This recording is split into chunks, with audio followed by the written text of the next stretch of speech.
Which one would you rather be, motivated or dedicated? You know what I'm saying? People saying that they want to be, I want to be motivated. I've been on my stone lately, at the head of my pillow meditating, conversating with the Ruach, getting to know his voice, so I can move when Messiah tell me my choice. Do you know what it means to be Israelite? Do people notice? Do they see the change in your life? Are you motivated or are you dedicated? It's a difference, the young lion said it. Prostrate when I pray, knees bent faithfully, face bow to the ground, hands to the heavenly. Godhead on my mind constantly, hastily. You should probably do the same if you're trying to make it. I hear you scream, you an Israelite, but do you know what it means to be Israelite? Do you?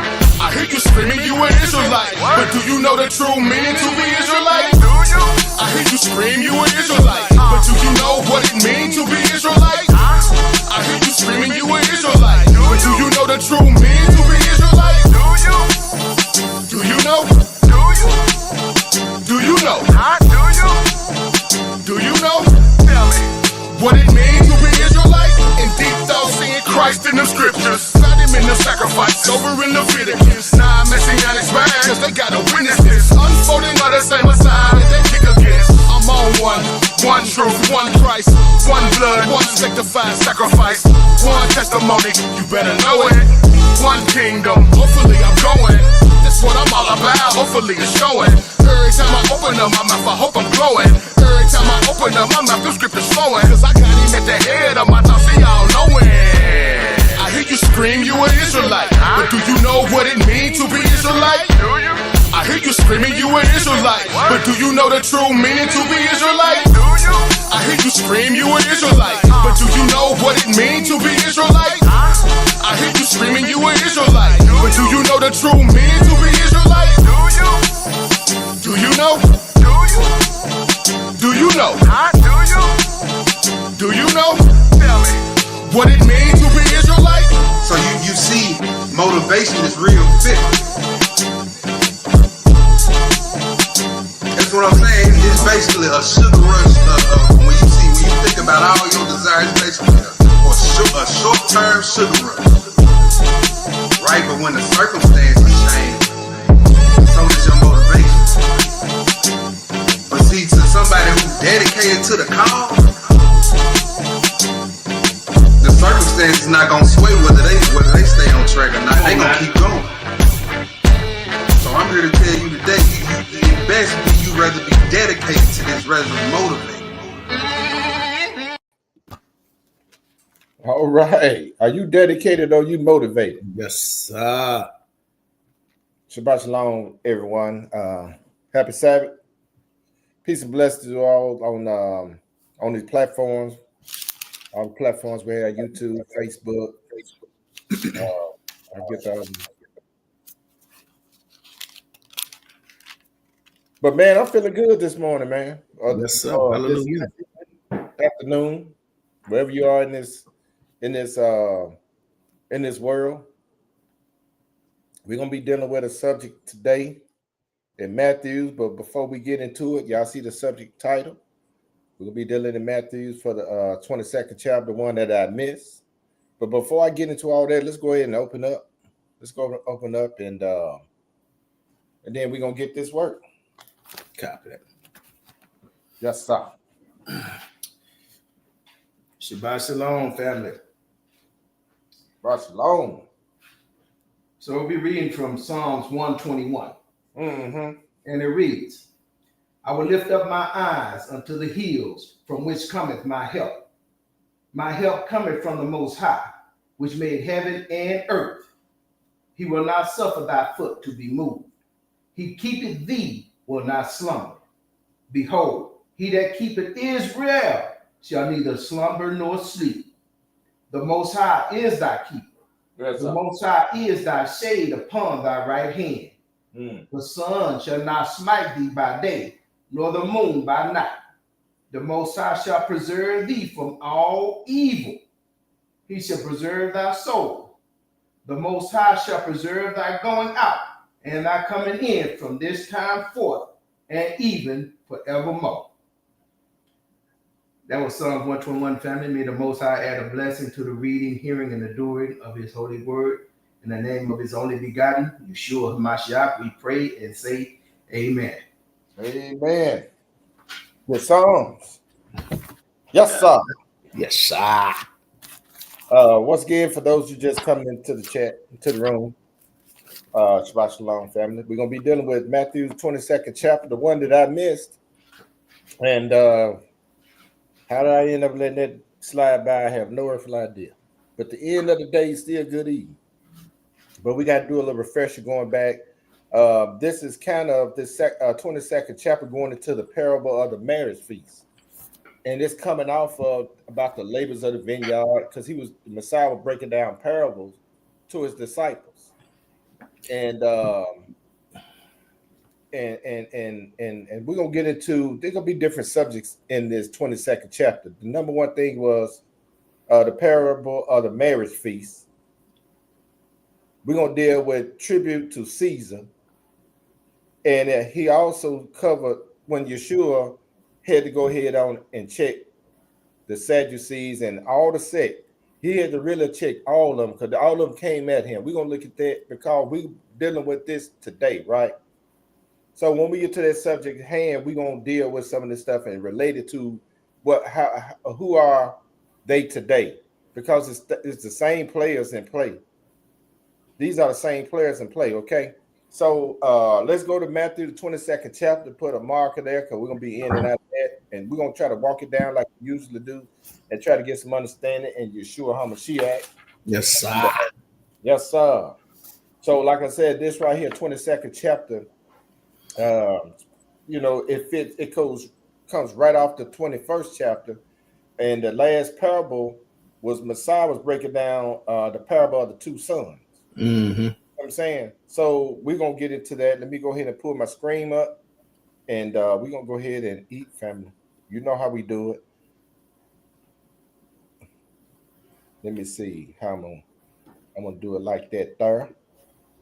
Share my screen, and then I always say, well, this is not gonna be a long class, but I can't predict it. Zayas like to chop it up. I got to chop up Bruce.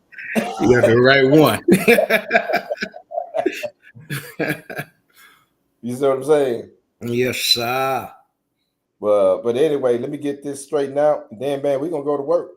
Copy that. We're going to go to work. Yes, sir. Let me see. Continue on. And we ain't going to do all that. I just want to do this here, Mr. Apple. Let me see. Making sure I'm on the right platform.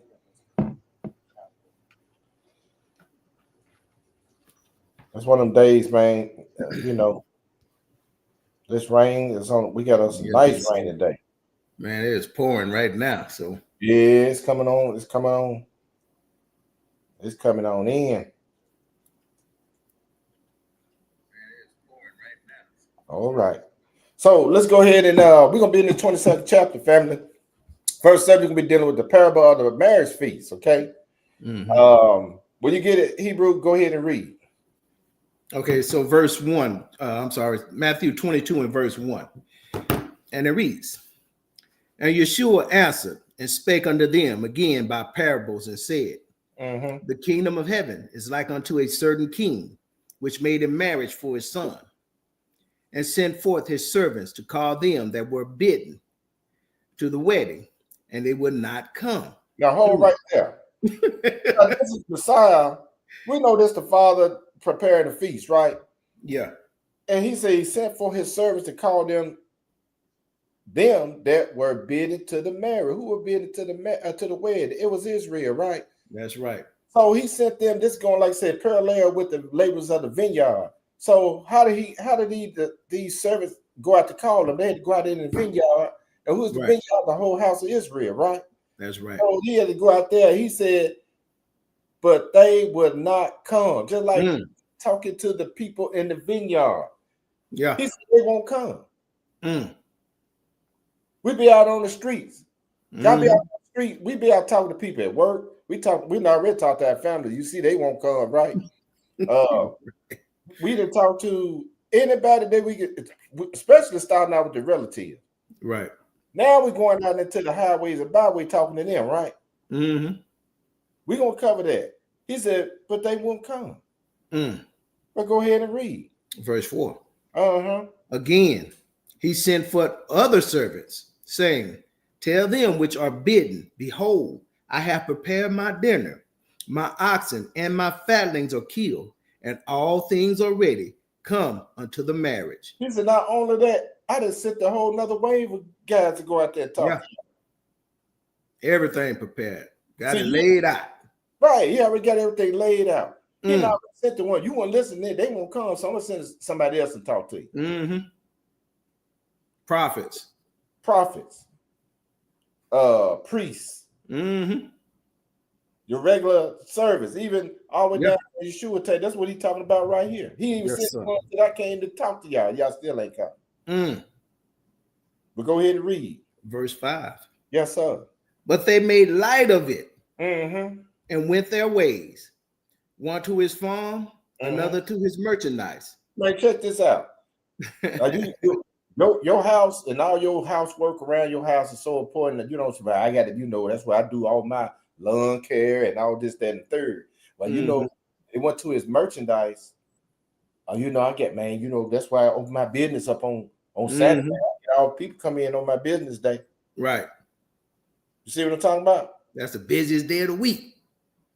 Man, Saturday, man, Sunday by Sabbath. Yeah. Go ahead and read. Hey, but in that verse, first part, he say, but they made light of it. Yeah. They ain't take it serious. Yeah. It's just a little brush. Oh, yeah, That's sad. Yeah. Verse 6. Hey, man, check this out. I'm glad you brought it up. They made light of the word of Yah. Hey, man, they made light of this word, right? Yeah. Keep telling jokers, man, y'all know this. All the brothers in this face, a lot of y'all know this. These people do not want to hear the word of God. We talking about Sunday Christian. Yeah. The one that's about the Sunday's day Sabbath and bow their head and pray. Just like I look at all the guys. I was sharing this at the feast yesterday. I go out. I said, man, I really didn't want to go and eat with these guys or whatever. But I said, there's an opportunity to sit down and talk to them. Right. Because I get control of the whole narrative. You know what I'm saying? Man, look. When you sit down, man, I started breaking this book down. The ones who so-called go to church, they want to hear it. And the ones who don't go, they was kind of like, huh? Right. And the other guy looked at the other one and said, hey, man, do your pastor talk about this kind of stuff? And he couldn't say nothing. Hallelujah. But go ahead, read 6. Verse 6. And the remnant took his servants and entreated them spitefully and slew them. Now, stop right there. We're going to go somewhere else. He said, man, and the rest of them jokers who really ain't had time to go to their farm and their merchandise, then they took these servants, the rest of them jokers took his servants that he sent to talk to them, bid them to the wedding, and treat them spite, talk bad about this dog, man, lay hands on them, and slew them. Yeah. Hold this spot, y'all. Let's go into the next chapter, the 23rd chapter. Let's go to Matthew, the 23rd chapter. We're gonna pick this up at verse 29. Man, we ain't got time to be going in on no heathens. No.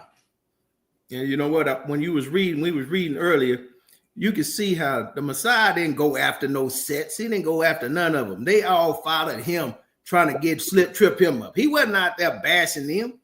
But when they came around, he lit them up. Yeah. He came in, put the true word, he put the uncut word on the spiritual level back on the table. Because they were still stuck in tradition, right? They were still stuck in tradition, even though they had the law down pat, but they had tradition in there, right? So basically, he was saying, man, y'all worried about, I'm going to use this coming up. Look at Feast of Unleavened Bread coming up, right? They were so stuck in you getting stuff out of your house and hiding and getting rid of cupcakes and ding-dongs and pancakes more than getting the leaven out of their mindset. But they want to see you physically do all this other stuff. That's what they was on. Right. Yeah. And then if you sit down, you better wash your hands before you eat. They still got that going on now. You wash your hands. Yeah. They still got that going on now. Oh, yeah. But you got all that filth going on up here that you don't even want to get rid of. Still got the leaven in your temple, Yeah. in your house. And you worry about if I'm eating a cupcake on the Feast of Unleavened Bread. Traditionally, look, not to say traditionally, but do I do that symbolically? No. Right. But that's not my least concern. I'm not going to leaven pancake your house. You know what I'm saying? I'm not going to sit up there and do a audit on your home to see if you got cakes and cookies at your house. Hey, it's some of them say even wine. You got wine in your house, beer in your house, other stuff. Y'all so stuck on. Yeah, it just never stuck on. Man, go ahead. Go ahead. Brother. Let me cut y'all. No, you fine. You want that 29? Yeah, we're gonna read. We're gonna be 29 through 37. We're gonna eat a little bit in here, and this is a message because he said that they entreated him, spite the remnant. What they did to the servants that were sent, they them spitefully, and they slew them. Yeah. This is the message Messiah was also breaking down to his disciples. Go ahead. Now, see, he was checking the Pharisees then. Right. But check this out. Go ahead and read. Check this out. Okay, so verse 29. Yeah. It says, woe unto you, scribes and Pharisees, hypocrites, because you build the tombs of the prophets and garnish the sepulchres of the righteous. And say, if we had been in the days of our fathers, we would not have been partakers with them in the blood of the prophets. Wherefore ye be witnesses unto yourselves that ye are children of them which killed the prophets. Now hold right there. He just checked them right there. Yeah. Messiah hit them right on the head with that right there. Yes, sir. You are children of them, they're gonna kill the prophet because you're trying to kill me. And I know 100%. You see what I'm saying? So you would have been there, just like we always say. Well, you know, if I was back there in the time, I wouldn't stop lying. Right. If I was Adam, I wouldn't have listened to Eve. I wouldn't have Eve. You listen your rib, and she was tripping. You understand what I'm saying? Yeah. And after you shake it off, you be like, damn. Man, stop it, bro. And sisters. If we would have been, I'm going to put it this, before we came to the knowledge of the truth, we would have been just right there. That's right. You sure right, Hebrew. Because why? Because we was taught by them. Go ahead and read, brother. Verse 32. Yeah. Fill ye up the measure of your fathers, ye serpents, ye generation of vipers. How can ye escape the damnation of hell? You call it a serpent, man. Because every time in their mouth, poison coming up out of there. The serpent do, ain't it? Yeah. Fiery serpent at that. And he said, how can you escape the damnation of hell? There ain't no escape room out of this right here. Sure right, brother. You ain't no escape. There's no escape room out of this damnation of hell, people. Once you in there, you in there. That's it. You can't be like when the guy was asking for Lazarus when he was in Abraham's bosom. Yeah. You know, give me a little taste of water on his fingertip. It ain't gonna be none of that. You in trouble. You in trouble. Go ahead and read. Verse 34. Yes, sir. Wherefore, behold, I send unto you prophets and wise men and scribes, and some of them ye shall kill and crucify, and some of them ye shall scourge in your synagogues and persecute them from city to city. He already told what they're going to do. Yeah. And they did it. They did it. They did everything that came out of Messiah's mouth. Why? Because he had spoken. Lies didn't come out of the Messiah, neither the Father's mouth. That's right, brother. But go ahead and read. Verse 35. That upon you may come all the righteous blood shed upon the earth, from the blood of righteous Abel unto the blood of Zacharias, son of Barachas, whom ye slew between the temple and the altar. Verily I say unto you, all these things shall come upon this generation. O Jerusalem, Jerusalem, thou that killest the prophets and stonest them which are sent unto thee, how often would I have gathered thy children together, even as a hen gathered her chickens under her wings, and ye would not. He said, see that? He even brought up Abel and Zachariah, which we're going to look at Zachariah's situation because it's not recorded in the book. Yeah. But it's recorded somewhere. You understand what I'm saying? And check this out. He said, "Oh, Jerusalem, Jerusalem, thou killest the prophets and stonest them that were sent." You always, our own people always killed our own messengers. But hey, let me say something real quick, Hebrew. You know what was crazy though? They would sit and actually plot out to kill the Messiah. But after it was done, they act like the blood wasn't on their hand. Back when he took the basically they didn't see them as sinning as long as they didn't do it, as long as they didn't physically kill somebody with their own hand. Now, them paying somebody to do it, they didn't feel like it was nothing wrong with that.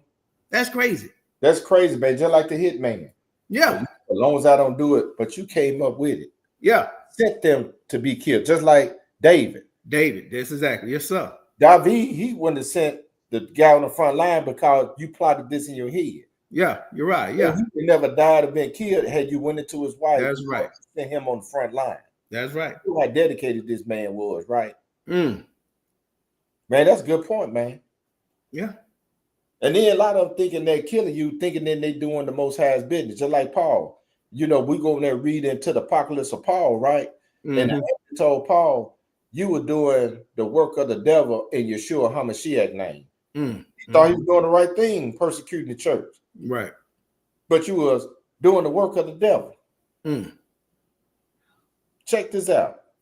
He said, "Thou killest the prophets and stone them that are sent unto thee." Anytime you get a messenger, you got a message. Check this out, man. I was reading. You got a messenger that has a message to the very elect.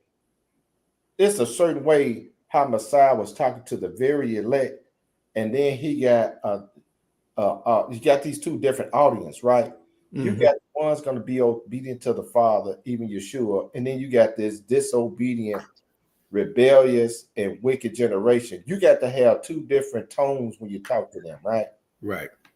If I'm going to talk to the house or the very elect, I'm going to talk to them as a father talking to the little, but I talk to the little babes, right? Right. You know, I always, I mess with the little baby then until I get them stirred up, and then it's time to leave them alone. Then I pet them up for a hot second too. You know what I'm saying? Then you got to have your stern warning, but you do it in a certain way that it won't be so offensive, right? Right. Then you got this other group. There is no fruits of the spirit in the message, basically saying that you being frank with them. Yeah. Cut to the chase. I got a stern warning for you. Yeah. Whether you want to like it or not, you got these two. Well, we're going to look at it because whenever he starts sending guys like Isaiah, Ezekiel, Jeremiah, all of these prophets, what they killed, they had a stern warning to them. Let's look at it. Let's go into 2 Chronicles and look at something. Let's look at Israel killing the prophets. Let's go into 2 Chronicles and we're going to go to chapter 24. This ain't got started yet. Think about it. Instead of Israel, now I'll tell you something. It's like, them some of these camps going off up there in New York, right? Up there and put a check on them jokers. You know they're gonna kill them. Oh yeah. You got to go to New York or any of these other places like Sakara, all these other jokers, and put a firm check on these jokers. That's coming verbatim out the book, even over here in the spirit, they're gonna lay hands on, they're gonna kill you. I know that for a fact they're gonna kill you. Because when you high-minded and puffed up, hey man, can't nobody check me. You can't put no book on me. Them type Negroes. You know what I'm saying? Right. So let's look at this, man. Let's look at this behavior. And look at Israel as a nation behavior. Because this brother only was sent to check the wickedness. Because like my brother always say, if the head is sick, the body gonna, yeah, the body gonna be sick, right? Yeah. The head is right and the body gonna be right. Go ahead and read. We're gonna read this. I could have got straight to the point, but I just wonder. I got to read. And it was eating good, so I said, man, let's read the whole thing. We get the whole thing. Go ahead and All read. praise. Okay, so family, we had 2 Chronicles 24 and verse 1. Mm-hmm. Joash was 7 years old when he began to reign, and he reigned 40 years in Jerusalem. His mother name also was Zibiah of Beersheba. And Joash did that which was right in the sight of the Most High all the days of Jeconiah the priest. And Jeconiah took for him 2 wives, and he begot sons and daughters. And it came to pass after this that Joash was minded to repair the house of the Most High. And he gathered together the priests and the Levites and said to them, Go out unto the city of Judah and gather of all Israel money to repair the house of your Elohim from year to year, and see that ye hasten the matter, howbeit the Levites hasted it not. Now check this out. Hold on for a minute. Mhm. Now they taxing the people, right? See, Yeah. a lot of people, we're gonna get into that because once we get into that dealing with the tribute to Caesar, Israel always gather money, which is taxing the people. But this right here for to repair the house of the Most High. Yeah, This ain't for you to snug it in your pocket. you're right. Go do this and that and the third, because when he give you funds to go out and get it from the people, you better carry out what it's for. That's right. Yes. Go ahead and read. Verse 6. Mm-hmm. And the king called for Jeconiah the chief and said unto him, Why hast thou not required of the Levites to bring in out of Judah and out of Jerusalem the collection, according to the commandment of Moses, the servant of the Most High, and of the congregation of Israel for the tabernacle of witness? Uh-oh. Had a commandment, but you slipping up. Go ahead and read. For the sons of Adaliah, that wicked woman, hath broken up the house of Elohim, and also all the dedicated things of the house of the Most High did they bestow upon Balaam. Now, a lot of You people talking about wicked. Man. yeah, he said that wicked woman. Put it with an exclamation point. Check this out. That's why it's so important, sisters, not to let Satan creep in and use you. See, this is another Jezebel spirit type woman. Man. Right?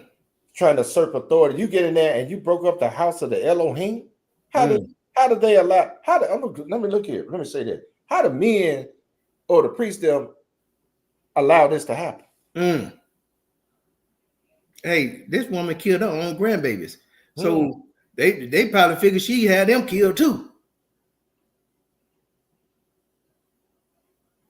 But how they allow that to happen? Yeah. Back then, we were just talking about that the other day. Back in there, trying to run stuff. But go ahead and read verse 8. Uh-huh. And at the king's commandment, they made a chest and set it without at the gate of the house of the Most High. Yeah. And they made proclamation through Judah and Jerusalem to bring in to the Most High the collection that Moses, the servant of Elohim, laid upon Israel in the wilderness. And all the princes and all the people rejoiced and brought in and cast into the chest until they had made an end. Now it came to pass that at what time the chest was brought unto the king's office by the hand of the Levites, and when they saw that there was much money, the king's scribes and high priest officers came and emptied the chest and took it and carried it to his place again. Thus they did day by day and gather money in abundance. Now Israel, and when the it king, came down, hold on a minute. Now when it come down to Israel, always had these people. See, Israel don't mind giving money. Just like in these churches, that's why these churches got all this money. They know that when they open the door, they're gonna bring, because they thinking that they doing some good. Yeah.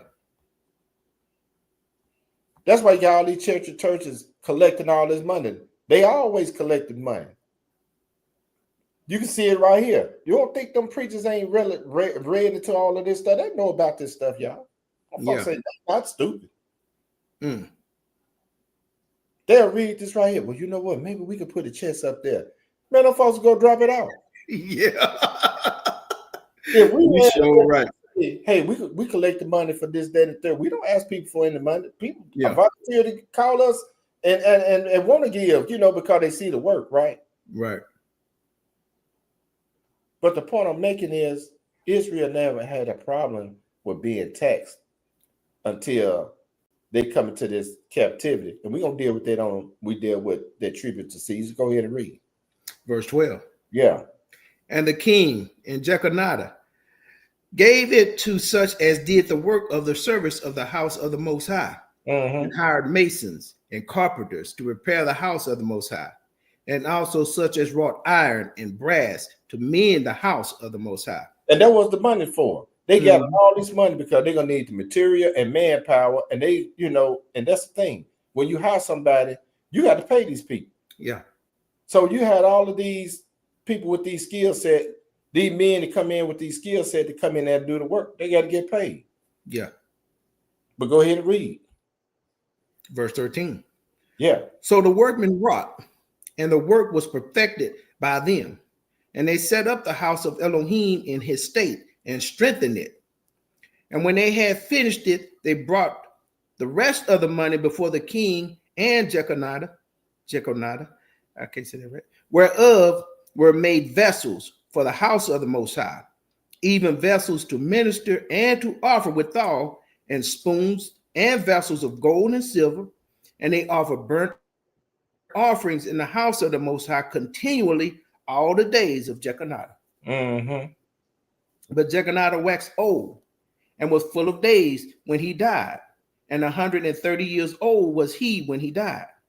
And they buried him in the city of David among the kings, because he had done good in Israel, both toward Elohim and toward his house. Now hold right there. He said he did right.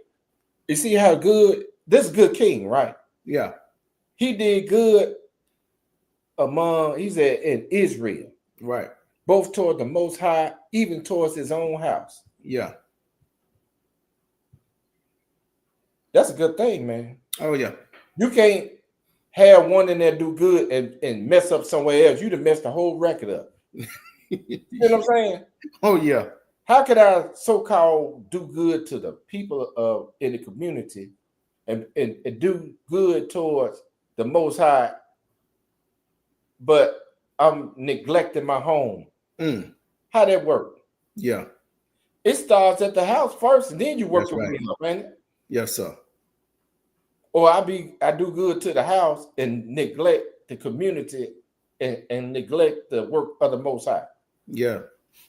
Your house got abundance, but you won't give to the poor. You won't give to the poor, and you won't give your service to the Most High because you ain't got time. Because you're living good like a so-called Hebrew should. I'm just throwing it out there. Go ahead and read, brother. Verse 17. Go ahead. Now after the death of Jeconiah came the princes of Judah and made obeisance to the king. Then the king hearkened unto them.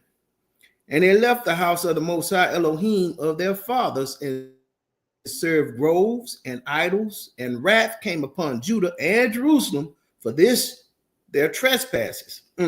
See what they did?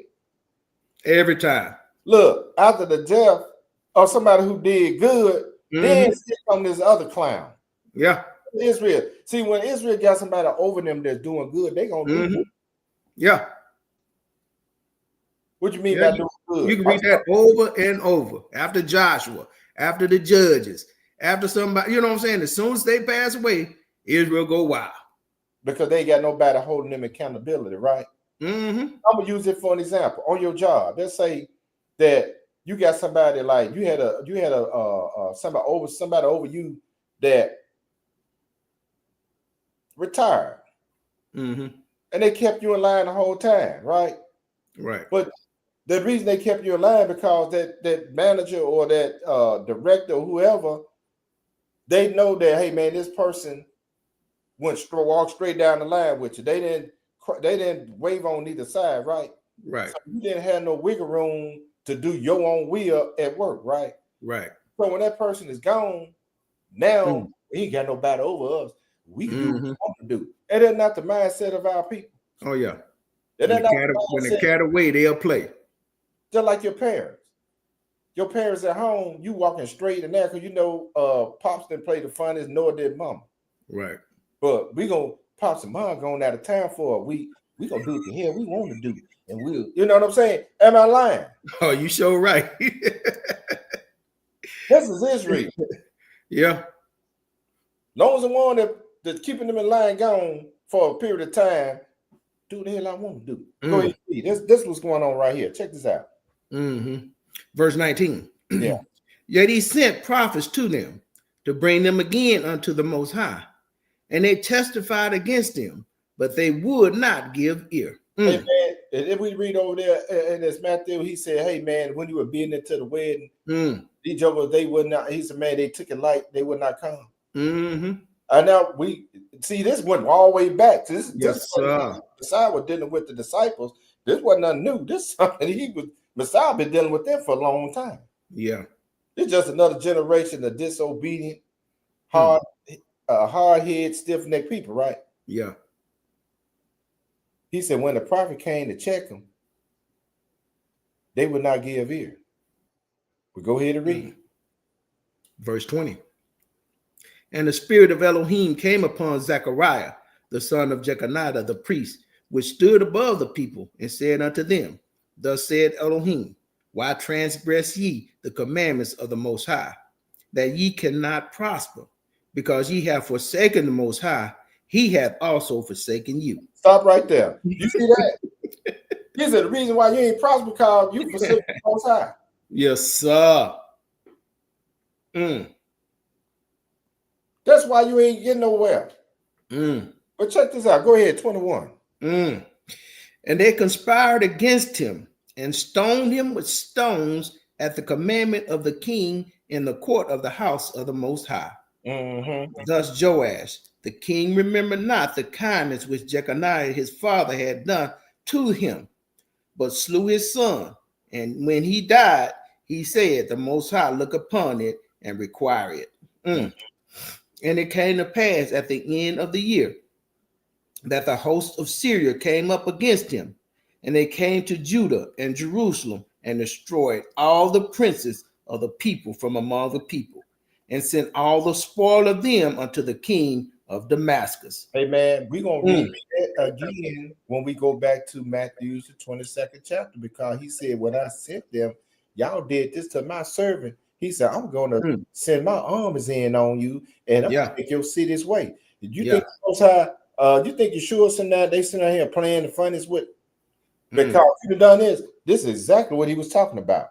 We're gonna read it when we get back to Matthews. Go ahead and read. Hey, but you see where he started at with the princes. Yeah, he's gonna start at the top. He's gonna start at the top because you guess what? You responsible for it, just like your household. Yes, sir. Yes, sir. I got to keep telling them, you know, it started with me. I got to be obedient, then everybody else got to shrink in behind. Yes, sir. Verse 24. You ready, though? Yes, sir. Verse 24, family.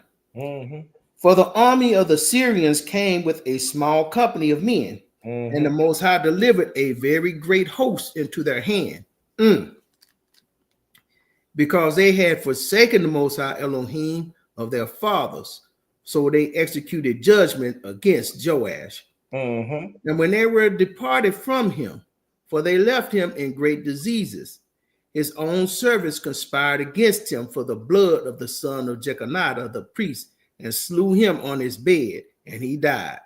And they buried him in the city of David, but they buried him not in the sepulchres of the king. And these are they that conspired against him: Zabad, the son of Shimeat, and Ammonitis, and Jehuzabad. So, yeah, that was close enough. The son of Shimerith, a Moabitess. See, hold on for a minute. These dudes married these women that they didn't supposed to be married to. Yeah. And Ahab was married to Jezebel. He shouldn't have been married to that woman. You see what I'm saying? But you see in 24, he said they used to send a very small army against them, but it was like a very great host to them. And overthrew a whole city of Judah and Jerusalem. Because the Most High is with him. Because he don't a whole lot of jokers go do some destruction. No, you don't. Yeah. No, definitely don't. You can go, he can send two brothers down to the what they call it, the Negro Church of damn, the one they have in Memphis, they call it a holy convocation. Yeah. Two brothers down there, and they ain't got to be no sharp dressed brother. He be in a jogging suit, and go down there and check them Negroes. Yeah. Every last one of them. Oh, yeah. It don't take a whole lot. No. But go ahead, brother. Verse 27. Yes, sir. Now concerning his sons and the greatness of the burden laid upon him and the repairing of the house of Elohim, behold, they are written in the story of the books of the king. And Amaziah, his son, reigned in his stead. Man, look, anytime you got to go and put the folks in order and put the check on jokers, they are going to conspire in their mind to do something to you. Now, let's go look at some more prophets, because he said, Jerusalem killed the prophet. Let's go into the pseudepigrapha. We're going to read the martyrdom and ascension of Isaiah, because Isaiah was sawed in half, right? Yeah. So let's go into the pseudo. We're going to pseudo volume 2, and we're going to read from pages 156 and 157. Pages 156 and 157, family, because let's zoom so y'all can see that there. And there's another brother who had to come and check somebody because of wickedness. When you check somebody on their wickedness, they're going to conspire to get rid of you. Just like, I'm going to use it for example. It's a camp up in Tennessee that is a brother who like to take other men's wives, right? One of his right-hand man, one of his brothers that helped him get the ministry started, he done blew up so fat and big, he got NFL $1 million, and he had more money. He got more money to know what to do with it now, because he got all these other brothers who just up and start preaching. Now you want to kick this brother to the side because he checked you on your wickedness. You got all them brothers around you, one check say, hey man, what you doing is wicked, man. You wouldn't have took this man's wife. You know what he did? Kicked him out of the ministry and had everybody against him. He convinced everybody to be against him. Kicked the brother out the ministry. Y'all go look at the whole story. The last class we came out of, you check the head on his wickedness, he'd be ready to y'all don't have to hit the road. This brother the other day started teaching about Purim. Went to the head, the same class we came out of, just different location. Check the elder on something. Guess what the elder decided to do? You got to go. You already know, brother. So where we read about the same behavior right here. Yeah, you might have a ministry going, you may have all these people attention, right? In all these different cities where you setting up classes, right? But hey, now one of these jokers gonna check you on that folly that you got going on. And when they do rise up and check you on it, and I'm talking about rebuke you sharply on it, and don't think because you're there you can't be rebuked, you got to go. Because this is my class. Yeah. So what do? The most like what you just said, pride. Yeah. We read about another prophet that the nation killed. Well, I mean, what you mean by the nation? Everybody went in, they was in on because they all should have been checking bananas on this one right here. But he had to do it because of prophesied. But go ahead and read, bro. This is what we're reading about. Okay. When Isaiah was talking to Hezekiah, and he prophesied about his son. You know your son ain't gonna do right. You might do right, the father might do right, but the son might not do right. Right. Check this out. Go ahead and read, brother. Okay, so verse 1. And this is mentioned. You can't read it over here and the so-called prophets, right? Mhm. But it's mentioned over there in the letters to the Hebrews. So where do you get it from? How did they know he was sown asunder? We're going to read right here. Go ahead and read, brother. Verse 1. Mm-hmm. In the 26th year of his reign, Hezekiah, king of Judah, summoned Manasseh, his son, for he was his only son. He summoned him in the presence of Isaiah, the son of Amoz, the prophet, and in the presence of Josaph, the son of Isaiah, in order to hand over to him the words of righteousness which the king himself had seen, and the words concerning the eternal judgments and the torments of Gehenna, and the prince of this world, and his angels, and his authorities, and his powers, and the words concerning faith and in the beloved, which he himself had seen in the 15th year of his reign during his sickness. And he handed to him the written words which Semnas, the secretary, had written out, and also those which Isaiah, the son of Amoz, had given to him and to the prophets. Mm-hmm. Also that he might write out and store up with him what he himself had seen in the house of the king concerning the judgment of the angels, and concerning the destruction of this world, and concerning the robes of the saints and their going out, and concerning their transformation and the persecution and ascension of the beloved. Mm-hmm. In the 25th year of the reign of Hezekiah, Isaiah had seen the word of this prophecy and had handed them to Josaph, his son.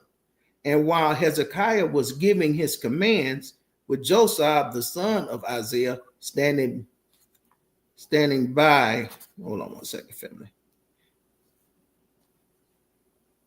Standing by, Isaiah said to Hezekiah the king, and not only in the presence of Manasseh did he say it to him, as the Lord lives, whose name has not been transmitted to this world, as a beloved of the Most High lives, and the Ruach, or the Spirit which he speaks in me, lives, all these commands and these words will have no effect on Manasseh your son. Stop right there. Stop right there. Stop right there. Isaiah is talking to him, his father, right? Mm-hmm. And Manasseh standing right there. So it ain't no secret. Like, hey man, I'm gonna tell you what your son. This ain't gonna happen. No, he said it right. What Manasseh standing right there. Yeah. So there won't be no miscommunication, no misunderstanding. This Negro here ain't gonna, whatever you gonna tell him, it ain't gonna have no effect on him. Because it ain't in him to do right. I know he the king and he want him to do right because his son, because it's a reflection of him, right? Yeah. But that's not always the case. How your son go wicked don't mean you didn't do your job. Right. You did your job. That Negro decide to go south or go sideways. I didn't want to throw that out. You know what I'm saying? Because sometimes we'll beat ourselves up. Yeah. When the children don't do right. I did what I was supposed to do. Yes, sir. But go ahead and read. Okay. And through the deeds of his hands, tormented in body, I will depart. So you hear that? You hear that? He said, through the deeds of his hands, this Negro standing here, torment in the body, I will depart. He gonna kill me. Yeah. But go ahead. And Samuel Makira will serve Manasseh and will do everything he wishes. And he will be a follower of Beliar rather than of me. He will cause many in Jerusalem and Judah to desert the true faith, and Beliar will dwell in Manasseh, the devil in it. And by his hands I will be sought in half. And when Hezekiah heard these words, he wept very bitterly and tore his robes and threw earth on his head and fell on his face. And Isaiah said to him, Samuel, plan against Manasseh is complete. There will be no benefit to you from this day. And Hezekiah thought, the beloved has made your plan ineffective, and he thought on your heart. No, go back. You missed something that was good. When you Mhm. go back and read it. And Hezekiah, when Isaiah told Hezekiah this deal, he was like, man, this can't be so. Yeah. So Hezekiah was going to do something to his son. Go ahead and read it. Go back and read it. And when it said, and Isaiah And Hezekiah thought in his heart. Yeah, go back. Yeah. Mm-hmm. Okay, and Hezekiah thought in his heart that he would kill Manasseh, his son. But Isaiah said to Hezekiah, the beloved has made your plan ineffective, and the thought of your heart will not come about.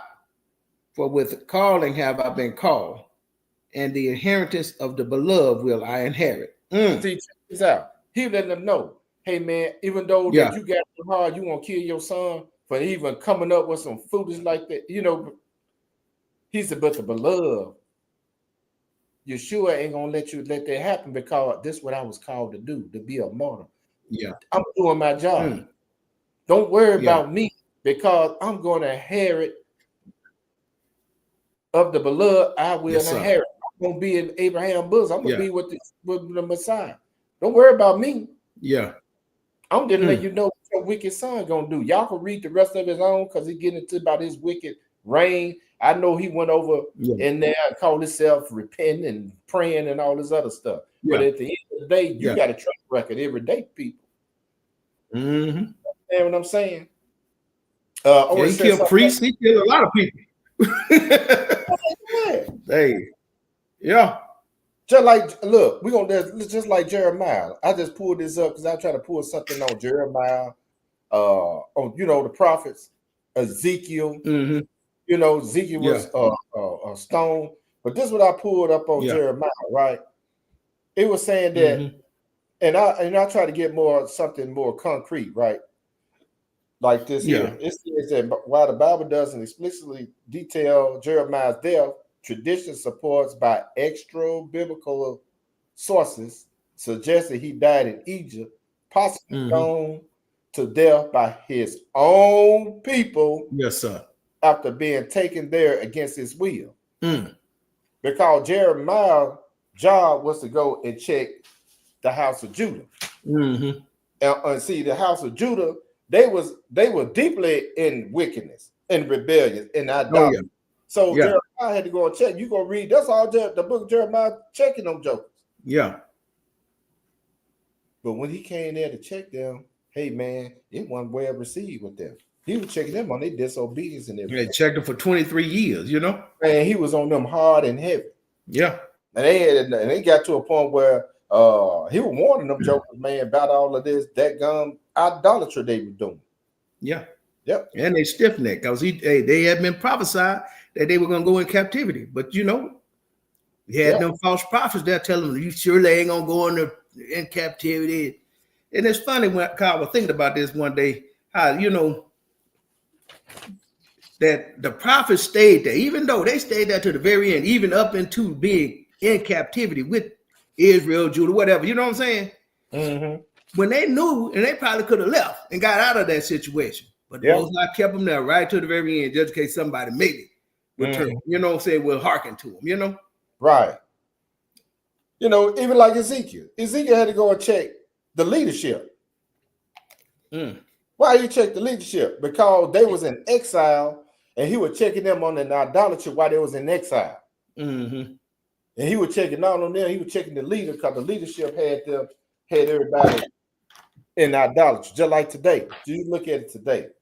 Look at all your so-called leaderships in your city. Who are all these so-called leadership people in government in your city? These people attached to the so-called Sunday church. Yeah. Every last one of them. Yeah. And everything they do that's got you in idolatry. Opposing what's written in the book. They'll never teach you. Just like I told them at the table, we were sitting down eating. I said, man, you ain't never been taught the book a day in your life. You'd have been hit with some scriptures. One-liners. You were one line. Yeah. But at the end of the day, and a lot of people run, even if they come across, just a few people come across each other. I don't want to listen to what they have to say. Man, you'll be surprised. We ain't got to have no 10,000 views and all that other stuff. All it takes is We'll just try to reach one ear. That's if it, the Most High will. Yes, If sir. there's 100 folks and one person to say, man, you know what? I believe what y'all reading, and I'm reading along with you. And Right. you know what? And they decide to convict them, and they turn back to the Most High. All praise to the Most High. Yes, sir. Because he already said this world made for many, but the word to come made for few. So That's right. I ain't expecting a whole lot of folks to just hear this thing and say, oh man, we on board. Nope. Right. Mm. So going back to the messengers, hey man, he said, oh Jerusalem, the Jerusalem which killeth prophets, Yeah. and stone them that are sent. Mm. This right here was a in-house thing with the Most High. Like you just said, like you mentioned earlier. But say I wasn't going after the Pharisees and Sadducees, they came after him. Right. He was getting everything back in order. He was sent to redeem both houses together, and he sent them 12 brothers plus a few other ones who decided not to follow him anymore to go and get this thing back on track. He didn't go, you know what I'm saying? Because that's how this thing's supposed to be going, right? Now let's go back. You got a thing on that, brother? No, King. Now let's go back to Matthew 22nd chapter. Mm-hmm. We're gonna work this thing down, Pastor. Yes, sir. And we're gonna pick it up at verse 7 because we just read over there in the Chronicles, right?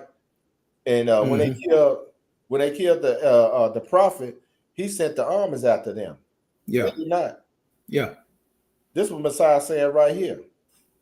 Verse 7, we're gonna read verse 7 through 10, and then we're gonna go to the 13th chapter of Matthew. Okay. Because we just read this in Second Chronicles. You ain't do right, the reason you ain't prosper. And then he said after they killed them, then they sent the armies in on and throw their cities down. Why? Because you refuse to listen. See, you think you're killing that person right there, the messenger, but you're really after me. You can't get to me, so you got to get the messenger. But go ahead and read, brother. What did it say? Verse 7. But when the king heard thereof, he was wroth. Yes, sir. And he sent forth his armies and destroyed those murderers and burned up their cities. Then said he to his servants, the wedding is ready, but they which were bidden were not worthy. He said, man, listen, these niggas are not worthy. Yeah. Israel is not worthy. Now I understand that he said that the children of the promise. He said they're gonna be people coming from all over from north, from the east and the west. He's the children of the promise gonna be casting out of darkness. Who are the children of the promise? This is the rebellious Israelites. Yeah. Not the righteous one, the very elect. We talking about the rebellious one. Yeah. And guess who's gonna be sitting in their stead? The Gentile nation. The other nations. Sure right, brother. Not all the Gentile nations, but the one that heard the word of Yah, and the Most High have mercy on them. He had mercy on all mankind, be honest with you. Yeah. Our job is to feed the nations the word of Yah. Yeah. Start with our people first, and then if they sent to be taught, our job is to teach them. Yeah. I tell you what, if a Gentile or somebody from another nation come and sit before you and want to learn the word of Yah, and you don't teach, you tell them get their behind on this, that, and third. I'm gonna watch and see. Tell me what the Most High did for you.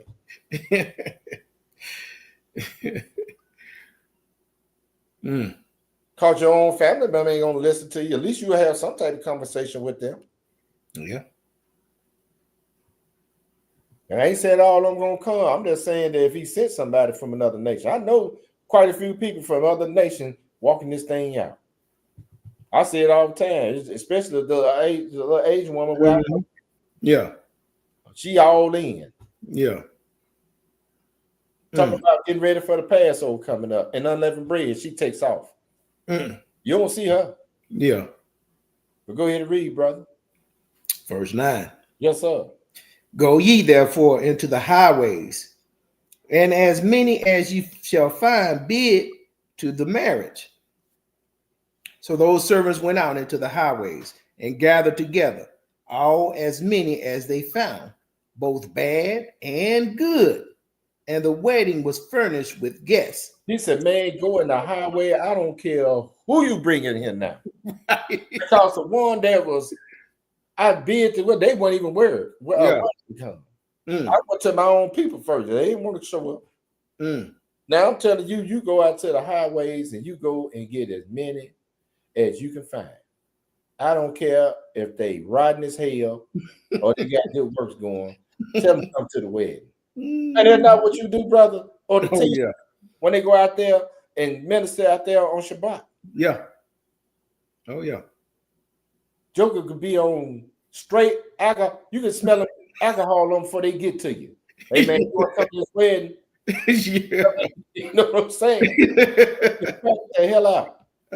Yes, sir. You want to come, you want to straighten yourself up so you come to this wedding? Yeah. You can see a nigga over there trying to break into somebody's house. Hey, Right. hey, give it like Brother Drake would say, hey man, give me about 2 or 3 minutes, man. Just real quick. Real quick. That's how you got those give the brother a fly. Hey man, whatever you got to do. Yeah. He said, be the men. Hold this spot right here, y'all. Let's look at this bad and good. Because he told him, man, it don't matter if they both bad or good. Let's go look what talk about. Let's go into the 13th chapter of Matthew. Look back. Let's go to the 13th chapter of Matthew.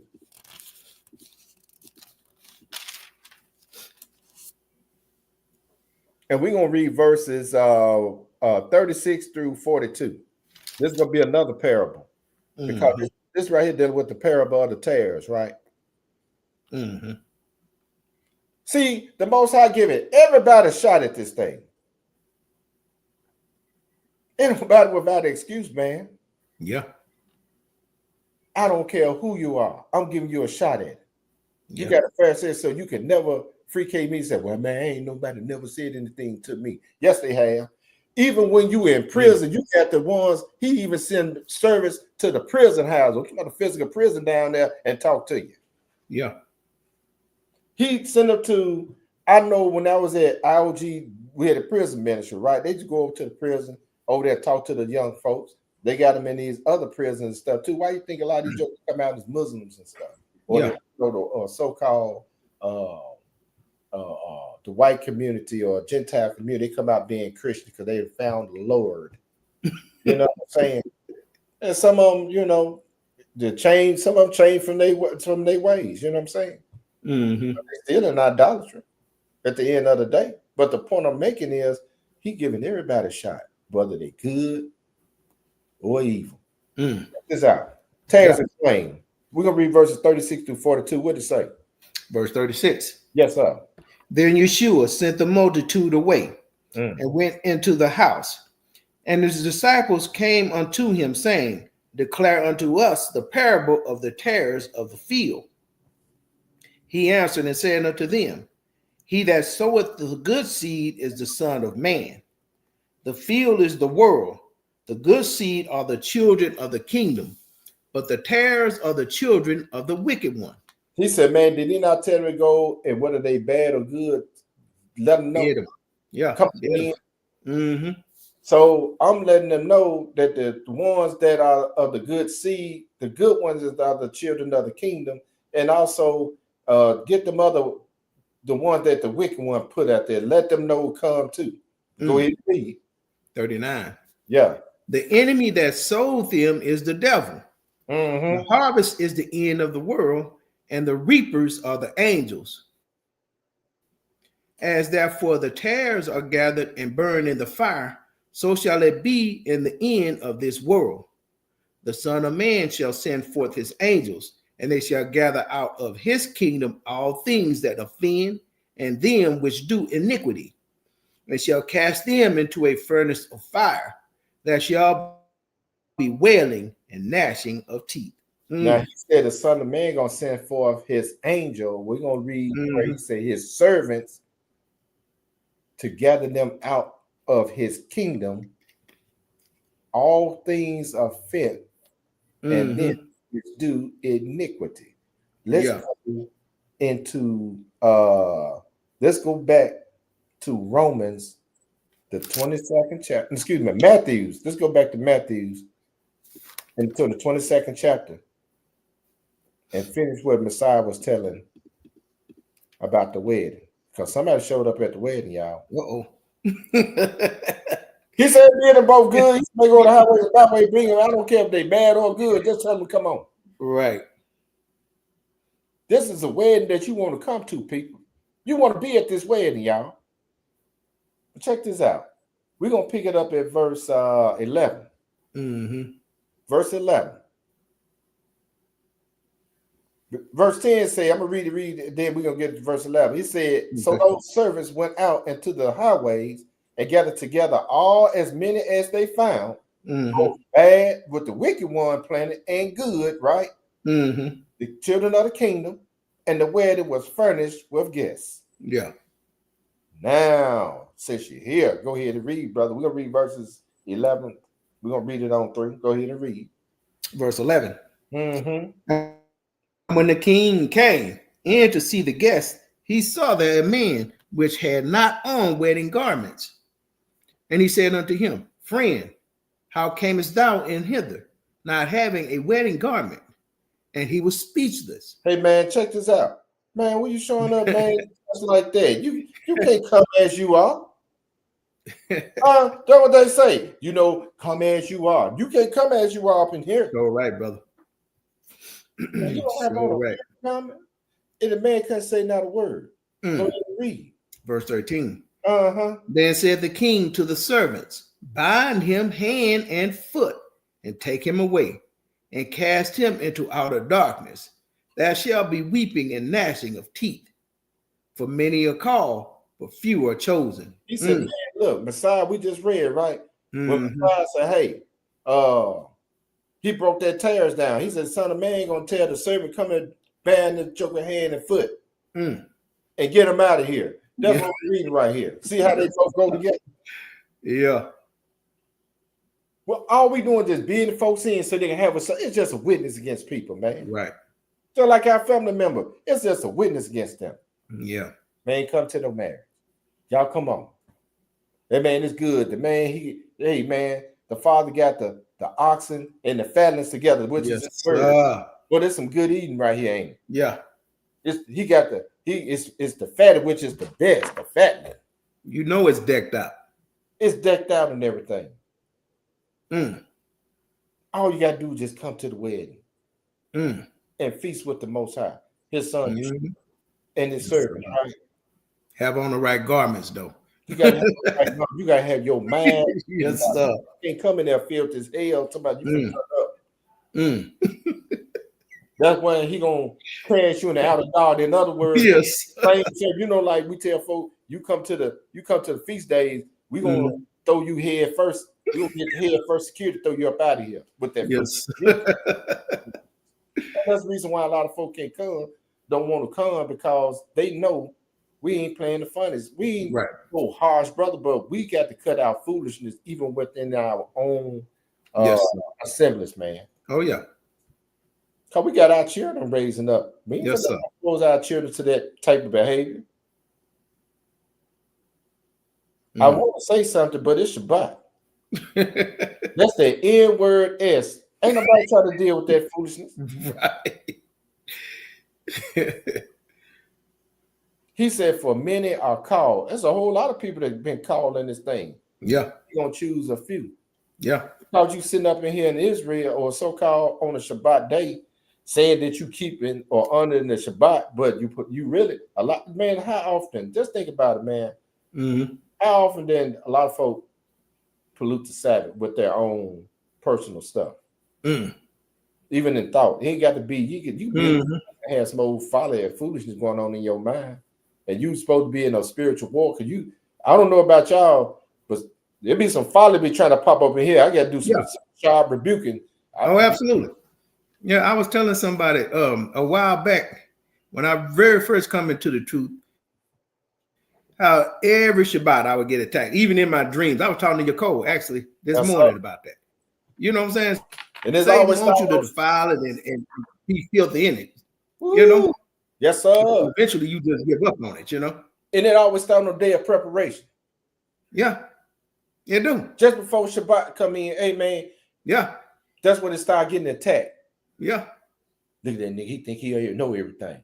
Or look at that joke over there. He brags on, you know what I'm saying? I mean, you rebuke that old foolishness. Yes, sir. try to get in and try to mess up the brotherhood because he That's see right. how this thing get. Yeah. And then he afraid that, okay, if some more Negro listen, they might even come out of their foolishness. He working the triple time on us. Yeah. And the brothers and sending like ours, you know what I'm saying? Or and sisters too.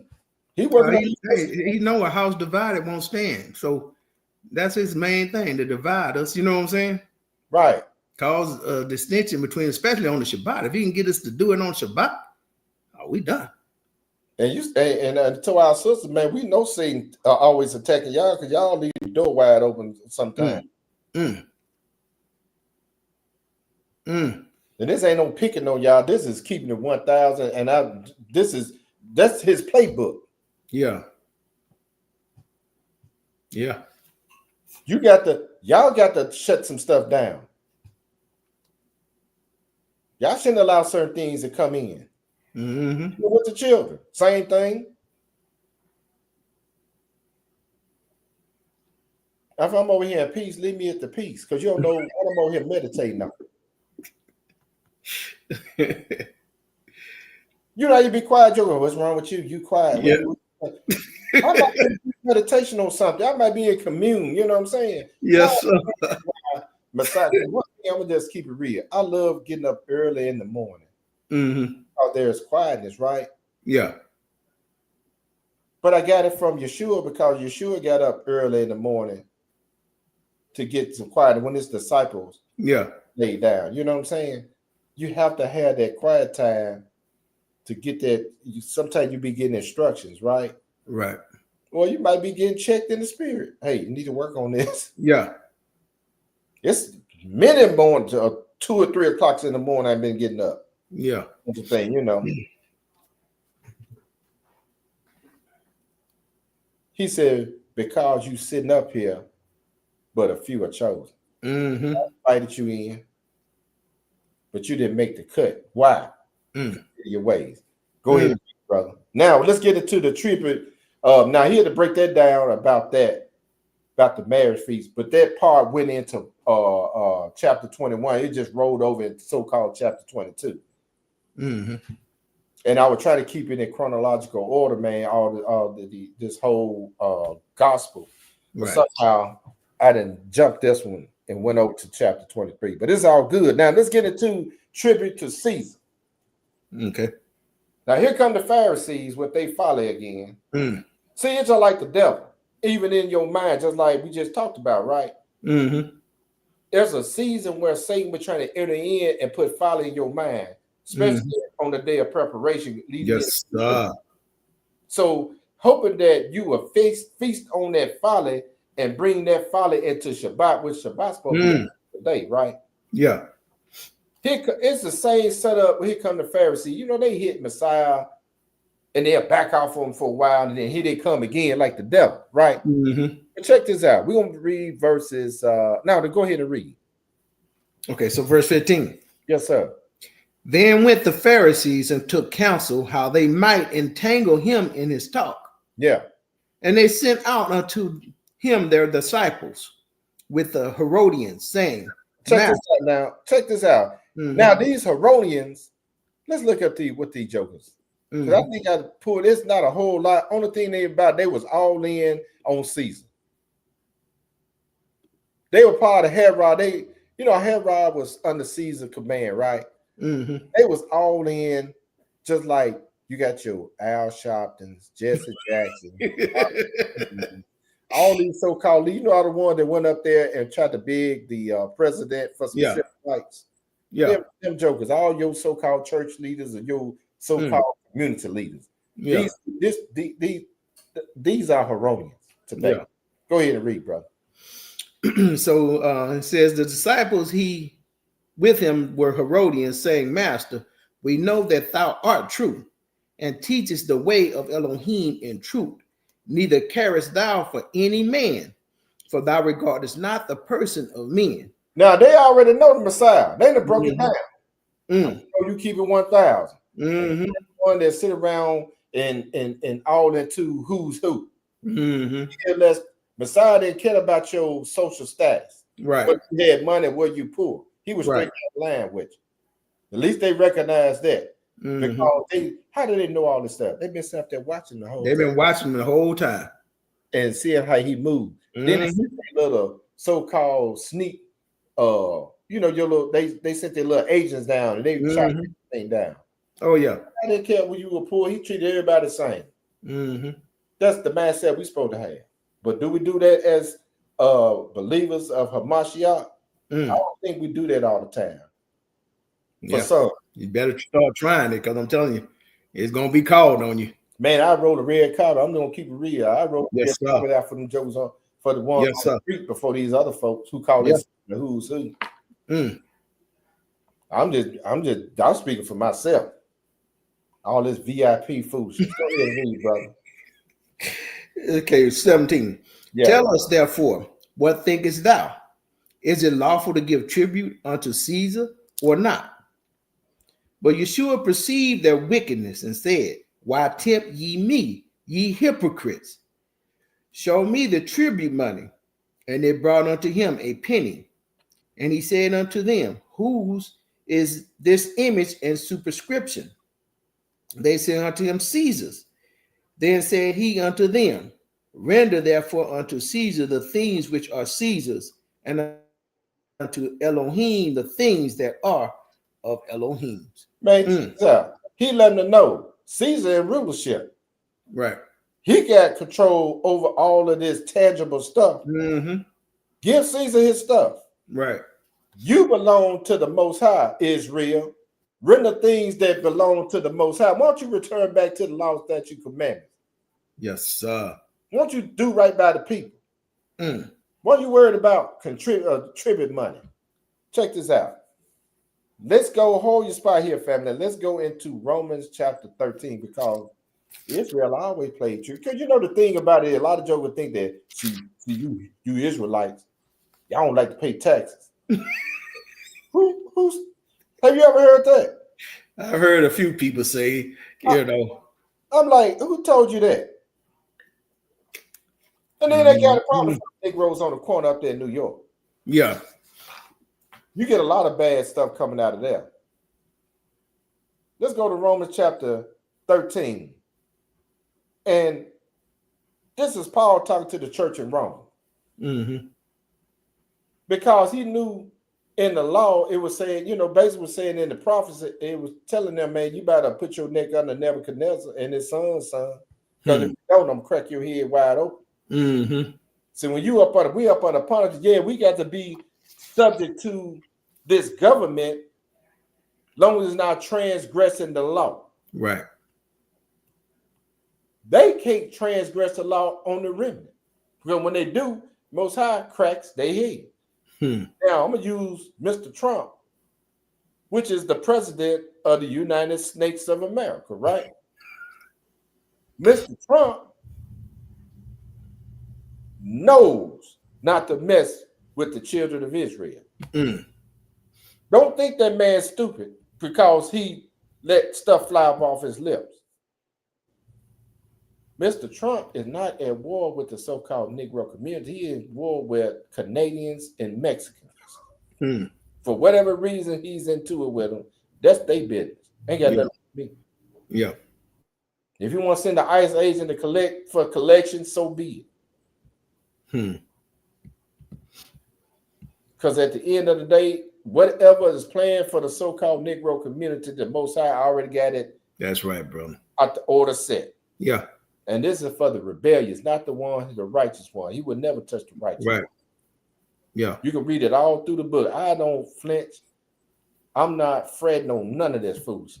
Right. Do what they do. Long as I'm in this book that we just read, hey man, when you get out of the will of the Most High, then you ought to be afraid. That's why I understand why folks try to pull off what they try to pull.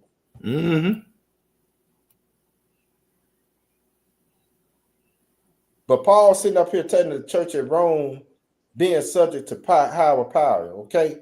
We talking about authority on earth. Go ahead and read. Verse 1. Oh, we had Romans 13, family. Let every soul be subject unto the higher powers. Yes, sir. For there is no power but of Elohim. the powers that be are ordained of Elohim. Whosoever therefore resisted the power, resisted ordinance of God. And they that resist shall receive to themselves damnation. Now, why is he telling them this? Because the Father sets up all these nations. Yeah. This is whole operation. Yeah. I remember when I started in this walk, I forget how long we've been in it. That's relevant. But the point I'm making is, when I started in this walk, I'm thinking that I'm still in Sunday Christian mindset. I'm just on the Christian. I don't eat pork no more, and I'm on the Sabbath day. You learn all that little 101 Christian, Right. Hebrew, righteous. They want stuff. Stuff. And Yeah. I'm doing something, but I'm still trying to do my thing too, right? Right. And that's that come as you are mindset. Mm. You weren't coming. The Father showed me you ain't coming as you are, Mr. Wardy P. Mm-hmm. So he had to whip me up with the goodness. You know what I'm saying? Yeah. I'm talking about, and I give all praise to the Most High for it. Yes, sir. Even on my born day, Mm-hmm. I go in repentance every year.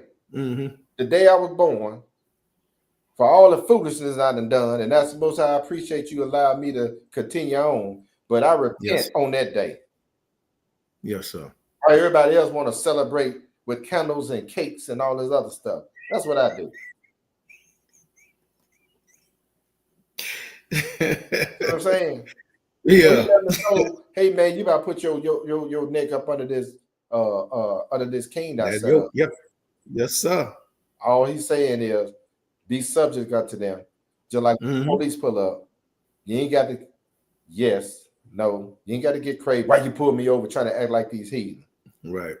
Keep it smooth, keep calm, take care of the business. Long as Right. you got all your paperwork in order, the police will not mess with you. That's right, brother. And they're gonna say, okay, you can leave. Mm-hmm. Go ahead and read. That's part of the higher power. Go ahead and read. Because I was about to go somewhere. Every now and then I get on my soapbox. So go ahead. All praise, brother. All praise, man. Where you at? What verse? Verse 3. Yes, sir. For rulers are not a terror to good works, but to the evil. We just talked about that. When the police pull you over, when you out there got your stuff in order, I make sure all the car insurance, we got all the car insurance, like my son and my daughter, they go out and drive, say, hey, keep it right here. I'm giving you instructions, especially my son. Like if you get pulled over, first of all, don't get taxed on stupid tax, meaning that you see the speed limit is 45. Don't be coming through here 65 and 70. Yeah. Because I ain't paying it. I have to compensate them keys, you know what I'm saying? Yeah. You got to relinquish them keys and get yourself together. Yeah. You have to be riding around in the vehicle that I'm paying taxes on, that too. Mm-hmm. Because I got to give me tags. They tax me on that, ain't it? Yes, sir. And the insurance, and you ain't going to take care of your business. So you got to be in good. Mm. For rulers are not a terror to good works, but to evil works. Mm-hmm. You're doing the right thing, and you're not subject and having your tags in order. Mm-hmm. You got your car, it's supposed to be in compliance. Right. Like all your lights and all that stuff supposed to be working. You know what I'm saying? Yeah. They ain't gonna bother you. Right. You pay your taxes. They're not gonna bother you. Don't pay your taxes by you doing wicked works. They gonna bother you, ain't? Oh, no doubt. Go ahead and read. Without then not be afraid of the power, do that which is good, and thou shalt have praise of the same. For he is the minister of Elohim to thee for good. But if thou do that which is evil, be afraid, for he beareth not the sword in vain. Said, you know what? Because that popo man, they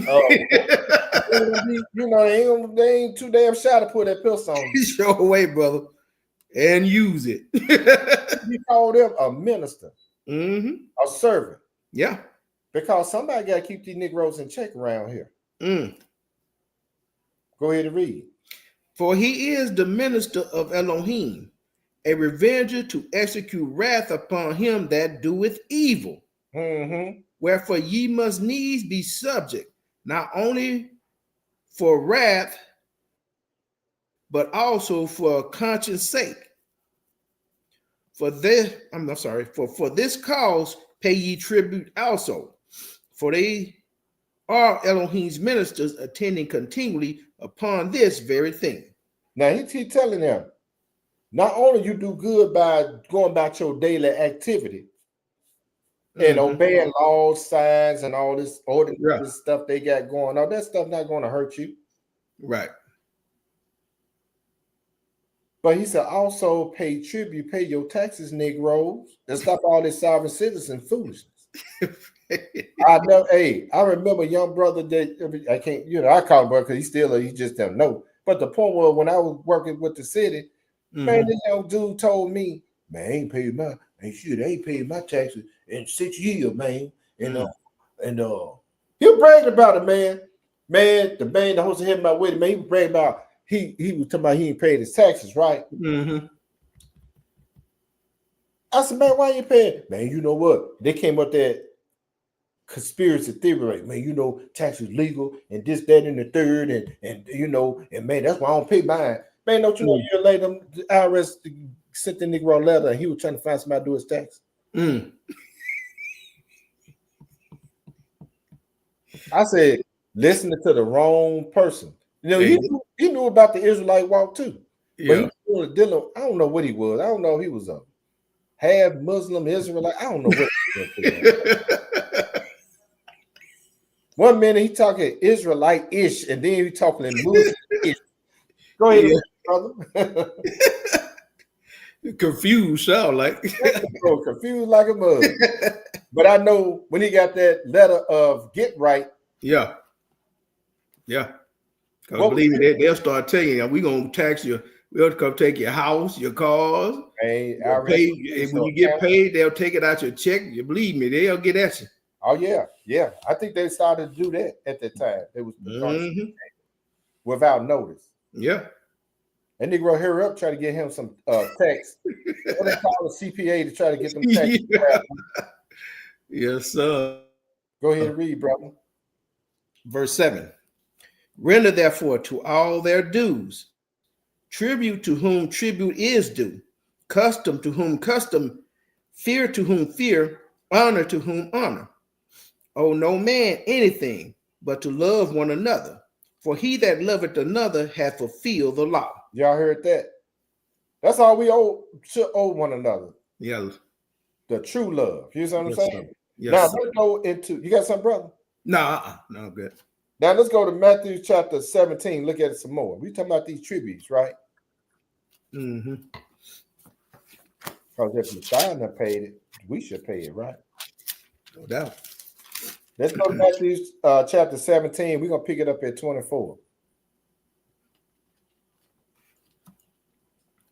That's why the Heronians and all the other clowns came into Messiah, because, I heard you Negroes don't like paying taxes. Should we pay taxes or no? Right.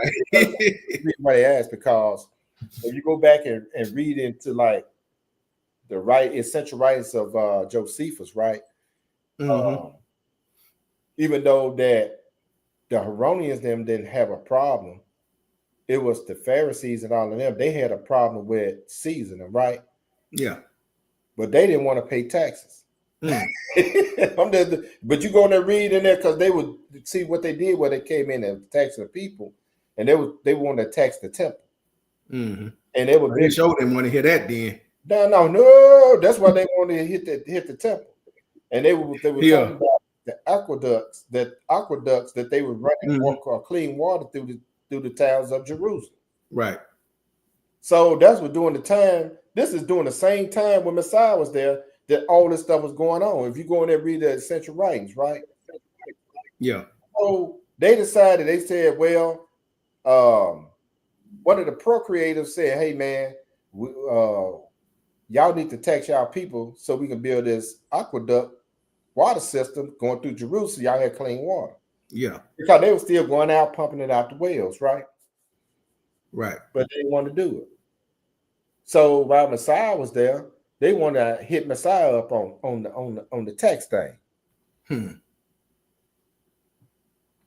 You see how slick these jokers try to be? Yeah, they're actually trying to get him caught up too, though. But Yeah. So they were putting pressure on the leaders of Israel, saying, "You better come up with this money, or we're gonna come up. We'll find." He said, now they were saying that you better go find the money. Like I said, we read it before, and it's a couple of lessons back. They say either you go find the money, or we'll go find it for you. In other words, we know y'all got money in their treasury down there. Oh yeah. Israel don't mind putting money in the treasury box. They know that. But go ahead and read, brother. We still talking about this tribute money. Go ahead. Okay, so family, we had Matthew 17 and 24. Yep. And when they were come to Capernaum, they that received tribute money came to Peter and said, doth not your master pay tribute? He said, yes. And when he was come into the house, Yahshua prevented him, saying, what thinkest thou, Simon? Of whom do the kings of the earth take custom or tribute? Of their own children or of strangers? Peter said unto him, of strangers. Yahshua said unto him, then are the children free. Notwithstanding, lest we should offend them, go thou to the sea and cast an hook and take up the fish, and take up the fish that cometh up. And when thou hast opened his mouth, thou shalt find a piece of money. That take and give unto them for me and thee. He said, to keep them from being offended. Right. Man, take them the money. Yeah. They superinscription. Who's superinscription on the money? Right. That's Caesar money. Yeah. He in government, he in control, giving them their money. Man, look, ain't nothing wrong with us paying our little taxes. Because at the end of the day, we still got a roof over our head, clothes on our back, food on the table, man. Yeah. After you finish paying them little silly taxes, give them their little stuff, because they got work to do with it too. Remember, they have minister of the Most High. Yeah. He set it up, brother. Believe me, we scattered to where we scattered at because we were doing wrong. We were doing wrong, so right? Guess what? While we and disperse, guess what? You got to be up under these people. So ain't no need kicking too hard. Right. Because if he don't do what he's supposed to do with the money, he gonna get his head cracked. Right, he better go read about Nebuchadnezzar and all the other jokers getting puffed up. Man, he ain't playing with nobody. Yeah, we got the orders of Elohim, but he left them with all this tangible stuff. Yeah. They in control of everything tangible. Only thing we got is control of if we get back to the word of Yah and return back to our Elohim, so we get up back. That's all we got control of at the end of the day, right? Yeah. Let's look at it some more. Let's go to 2 Kings and look at it. Let's go way back. Let's look at it some more, y'all. We almost done. 2 Kings. And let's see them being taxed back then.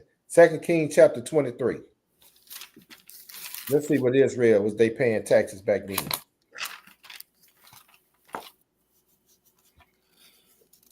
We're going to read verses 29 through 37.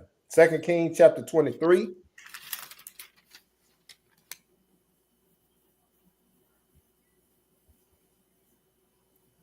And we're going to read verses 29 through 37. Okay. When you get it, go ahead and read. Okay, so verse 29. Mm-hmm. In his days, Pharaoh Necho, king of Egypt, went up against the king of Assyria to the river Euphrates. And King Josiah went against him, and he slew him at Megiddo when he had seen him. And his servants carried him in a chariot dead from Megiddo, and brought him to Jerusalem and buried him in his own sepulchre. Mm-hmm. And the people of the land took Jehoahaz, the son of Josiah, and anointed him and made him king in his father's stead. Mm-hmm. Jehoahaz was 23 years old when he began to reign. Mm-hmm. And he reigned 3 months in Jerusalem. And his mother's name was Hamuthal, the daughter of Jeremiah of Libnah. And he did that which was evil in the sight of the Most High, according to all that his fathers had done. And Pharaoh Necho, I don't even know how to pronounce that, Necho, put him in bands at Riblah in the land of Hamath, that he might not reign in Jerusalem, and put the land to a tribute of 100 talents of silver and a talent of gold. And Pharaoh Necho, however you want to pronounce that, I'm gonna just say Pharaoh, made Eliakim the son of Joash king in the room of Josiah his father, and turned his name to Jeconiakim and took Jehoahaz away. And he came to Egypt and died there. And Jehoiakim gave the silver and the gold to Pharaoh, but he taxed the land to give the money according to the commandment of Pharaoh. He exacted the silver and the gold of the people of the land, of every one according to his taxation, to give it unto Pharaoh. Jeconiakim was 25 years old when he began to reign, and he reigned 11 years in Jerusalem. And his mother's name was Zebudah, the daughter of Pedaiah of Rumah. And he did that which was evil in the sight of the Most High, according to all that his fathers had done. Right, you got all that, but see, like I said, man, even when you have old wicked joker, you still have to pay tribute to these kings wherever you are in this land. As long as you up under their rulership, you're gonna pay tribute. Pay the people the money. Yeah. And stop all of this sovereign citizen foolishness, okay? Yes. Now let's go back.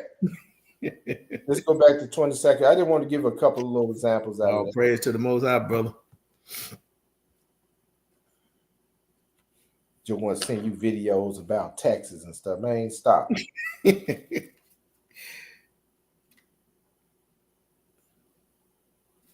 We're gonna pick it up at 22. Let's go back 22. We're gonna pick it up at verse 22. Okay. Because he told him, render therefore unto Caesar the things which are Caesar, and unto Elohim the things that are Elohim, right? Right. But go ahead and read. Verse 22. When they had heard these words, they marveled and left him and went their way. So he squashed all that. We got to pay tribute, right? Man, then this is getting to my favorite in the last part of this chapter for the day. You will answer the Sadducees. Now, Messiah get ready to check some jokers. He finna check everybody that followed him and bugging him that whole day. Yeah. Go ahead and read. Verse 23. Yes, sir. The same day came to him the Sadducees, which say that there is no resurrection, and asked him, saying, Master, Moses said, if a man die having no children, his brother shall marry his wife and raise up seed unto his brother. Now, stop right there. Man, check this out. He already checked the Herodians, that the Pharisees sent some guy with the Herodians want to check him on the tribute money, right? Right.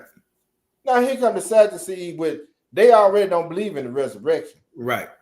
Then they're going to ask him about what Moses said, if a man die having no children, his brother should marry his wife. Right. And raise up seed unto his brother.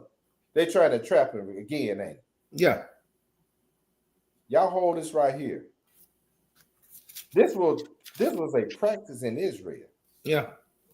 Ain't no way in the world they can fathom this in this so-called Western Hemisphere, whatever. Let's say that you heard about something, or you go, they may put this in the news, right? Let's say this situation, this scenario come up in the news that this happened over in the east, on the eastern hemisphere, right? They practice this over east. Man, that main brother, his brother died, and his other brother got his wife pregnant. Man, that's bull. You know what I'm saying? He was supposed to be clowning their butt off. Oh, yeah. Let's go to Deuteronomy chapter 25. Well, we saw far from custom. Now, you know what? I have a problem with it. Yeah, I'm telling you right now, they'd be like, I'd rather anybody have it than my brother over here, you know? well, your brother died, the custom, you got to go into your sister-in-law and have some children. I'm like, but she ain't that attractive. You know what I'm saying? Yeah. That's a big girl. She kind of on the puffy side. Brother, man, I don't know about that one, man. Oh, man. Deuteronomy 25, and we're going to read. Now, this is law. He said Moses said. Let's go see what Moses said. Mm-hmm. Deuteronomy chapter 25. Let's pick it up at verse 5. Okay. That's a tough one now. Yeah. See, but anyway, go ahead and read it. Okay, so Deuteronomy 25 and 5. Yeah. If brethren dwell together, Mm-hmm. and one of them die and have no child, the wife of the dead shall not marry without unto a stranger. Mm-hmm. Her husband's brother shall go in unto her and take her to him to wife, and perform the duty of a husband's brother unto her. Mm. And it shall be that the firstborn which she beareth shall succeed in the name of his brother, which is dead, that his name be not put out of Israel. See, that's what the whole thing about. See, we were talking about, there's a good points we had at the feast yesterday. We brought up certain things, man, and my son asked a question on marriage and stuff, right? If you go back and look at how marriage and everything was set up, we supposed to, let's go back into the creation, right? You had Adam. Mm-hmm. Both their name was Adam. Adam named his wife Eve, right? And he was supposed to replenish the earth. Yeah. But they were supposed to do it when they replenished the earth, everything's supposed to be done in righteousness so that the commandments of Yah are supposed to spread out throughout the world, right? Yes, sir. So getting back to where we are, it's supposed to be the same thing. Mm-hmm. Me and my wife, you and your real, y'all had children. We supposed to do this thing in righteousness. That's what this whole thing was about. Mm-hmm. Now his brother died to keep his name going in Israel. It was so important that the males were born in Israel. Very important. Yeah. That he will name. See, that's why the women were so excited when they had a male child coming.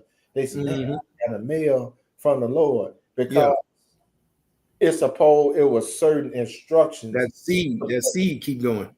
The seed keep going, and supposed to keep constantly building the nations in righteousness. That was the whole plan and the whole will of the Father was. To his word come from heaven down on this earth. And they supposed to see not only him, even his son Yahshua, they supposed to see the same in man. And that's how we supposed to have everything set up on this earth, but we fail as a people, as a nation. So going back to this here subject, to keep this brother righteous, the seed constant going on, to keep the name of Israel going, that's what he had to do, which was a tough thing. Because we can get into some other scenario where a guy died and he spilled his seed. He spilled his seed, which was he called him wickedness. Yeah. But go ahead and read. Verse 7. Yeah. And if the man like not to take his brother's wife, then let his brother's wife go up to the gate unto the elders and say, my husband's brother refuses to raise up unto his brother a name in Israel. He will not perform the duty of a husband's brother. Now, that's what I just said a little while ago. I'm like, I don't know about, man. It's still ain't that attractive, man. It's kind of puffy. I don't think I want. You go there, man. Right. You ain't have no problem. She fine and all that other stuff. You're like,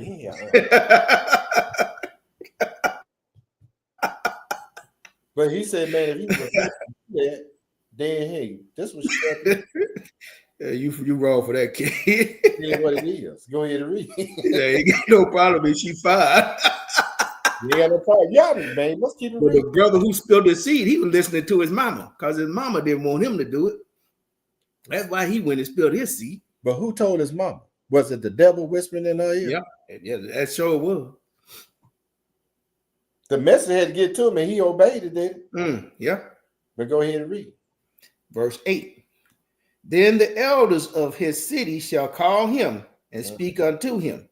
And if he stand to it and say, I like not to take her, then shall his brother's wife come unto him in the presence of the elders and loose his shoes from off his foot and spit in his face, and shall answer and say, so shall it be done unto that man that will not build up his brother's house. And his name shall be called in Israel the house of him that had his shoes loosed. Oh, loose shoes. Flip-flop. You walk around with flip-flop. Don't walk around with flip-flop. Shoes on the feet. Oh, man. And that was it. That's what they brought up. Now let's go back to Matthews and read some more. All right.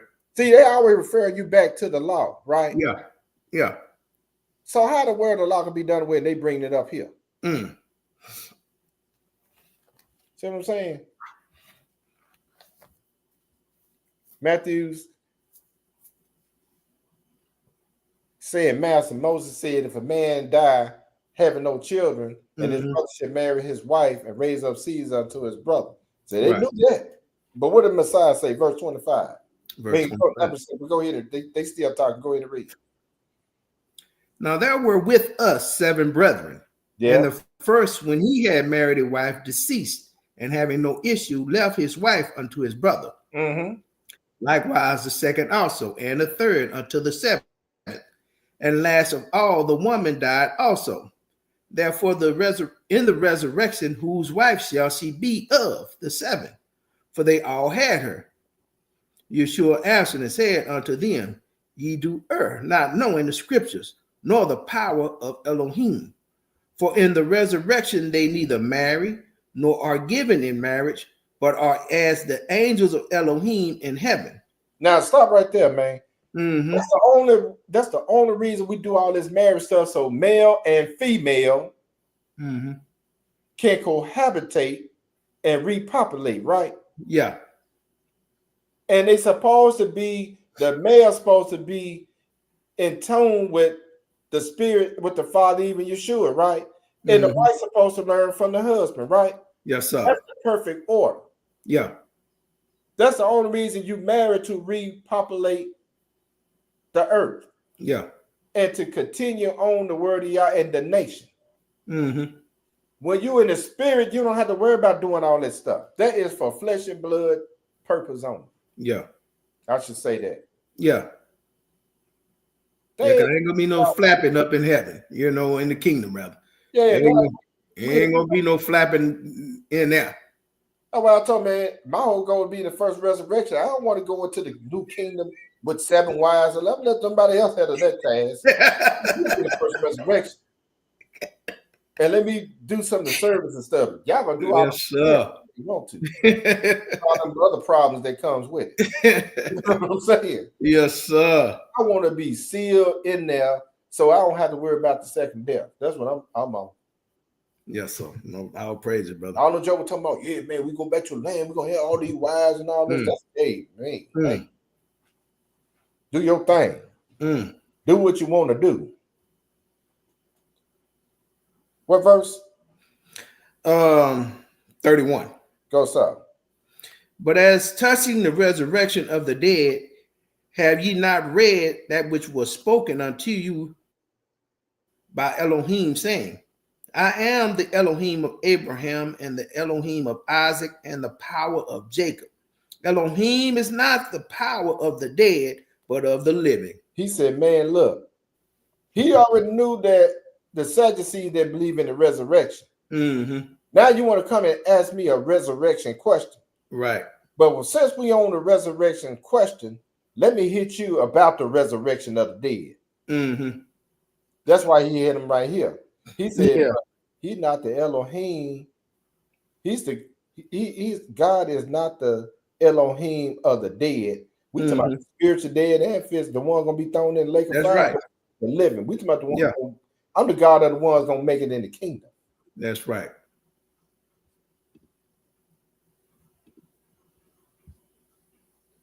That's what he talking about. Yeah. All these spiritual dead folks, I'm not their God. Even the ones that died in spiritually dead that died in the ground, I ain't their God. Right. But those who in Abraham's bosom, I'm their God. Right. Go ahead and read. Verse 33. Yeah. And when the multitude heard this, they were all astonished at his doctrine. Mm-hmm. But when the Pharisees had heard that he had put the Sadducees to silence, they were gathered together. Mm-hmm. Then one of them, which was a lawyer, asked him a question, tempting him and saying, Master, which is the greatest commandment in the law? Yahshua said unto him, Thou shalt love the Most High, thy power, with all thy heart, and with all thy soul, and with all thy mind. This is the first and great commandment. He took him back to the 10 Commandments, didn't he? Yes, sir. And that's the first one telling you how That's to the love first the Most one. High. Yes, sir. Go ahead and read. And the first and great commandment, and the second is like unto it. Thou shalt love thy neighbor as thyself. On these two commandments hang all the law and the prophets. While the Pharisees were gathered together, Yahshua asked them, saying, What think ye of Hamashiach? Whose son is he? They say unto him, The son of David. He said unto them, How then doth David in spirit call him master, saying, The master said unto my master, Sit thou on my right hand till I make thine enemies thy footstool. Man, you hear what the Messiah did to him? Since y'all asked me all these questions, let me ask y'all one. Yeah. Now he asked them. See, these supposed to be lawyers and stuff, right? These supposed to be real small now. Yeah. He had a lawyer want to step out there. This lawyer, he was well versed. Oh, yeah. He gonna tempt the lawyer, the educated one, gonna tempt the Messiah on some foolishness, and then he finna hit him with this right here. He said, hit him with this question. Go ahead and read.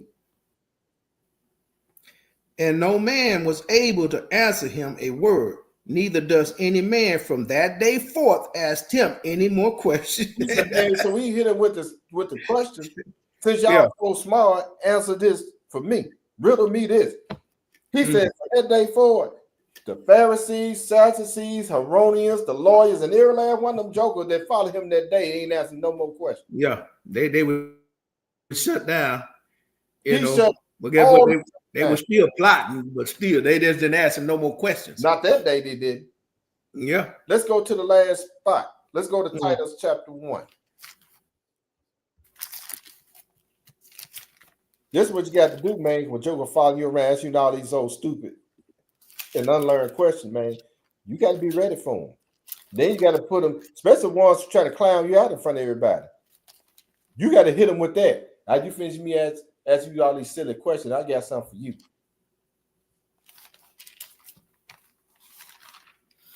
This is Paul instructing Titus on some things, right? Mm-hmm. This Messiah had shut them down, the same tactic. Especially our folk, they want to get loud and clown with you. We're going to read Titus 1:10 through 16. What did it say? Okay, so verse 10. Yes, sir. For there are many unruly and vain talkers and deceivers, especially they of the circumcision, whose mouth must be stopped, who subvert whole houses, teaching things which they are not, for filthy lucre's sake. One of themselves, even a prophet of their own, said, The Cretans are always liars, evil beasts, slow bellies. This witness is true. Wherefore rebuke them sharply, that they may be sound in the faith, not giving heed to Jewish fables and commandments of men that turn from the truth. Unto the pure, all things are pure. But unto them that are defiled and unbelieving is nothing pure. But even their mind and conscience is defiled. They profess that they know Elohim, but in works they deny him, being abominable and disobedient, and unto every good work reprobate. And that's what he was dealing with the Pharisees, Sadducees, Heronians, and all them other jokers, the lawyers, and all that other stuff. And that's what we be dealing with today, man. Whose mouths must be stopped. That's the lesson for today. Hallelujah, brother. Too. Hope we got some understanding in Yahshua HaMashiach. Hallelujah. Man, it's been a very relaxing day, man. It's been a very relaxing. The storms came through, and then you got another one about to come through here in a little bit. Yeah. But we want to give our praise and honor to the Elohim, Abraham, Isaac, and Jacob. Thank everyone for tuning in. We really appreciate those who donate to this ministry. Your work is not in vain. May the Most High bless your health, bless your household, bless your hand, and keep you covered in the name of Yahshua with a hedge of protection around you. Yes, sir. And, your work is not in vain. Yes, sir. All donations that's been received goes back into not only to feast days and help out those who are in the community sometimes, but even those who are in this ministry. You know, sometimes we get in hardships and stuff, so that's what it's for. You know, we get out and try to minister to people and try to do certain things, and it's all good. You got anything else? No, bro. Just want to say to the family, man, Shabbat Shalom, man. Rest in peace. Most High Christ bless you all in Yeshua's name, brother, sisters. Right now, we're preparing for getting everything in order for Passover and unleavened bread. If you plan on attending, just give us send us an email to the email address, or you can take someone. You know, y'all know most of everybody on here probably know someone in the ministry. You send us a text, let us know that you plan on attending. Sometimes most of the people like to get their own hotel rooms, but we right now trying to get a spot so we can do Passover, and the next day we do unleavened bread. Hallelujah. So here's the thing. Passover and unleavened bread, everything gonna fall on the Shabbat day, and then even the 8th day gonna fall on Shabbat day. So, with that being said, family, if you plan on coming, it will be toward the end of the week.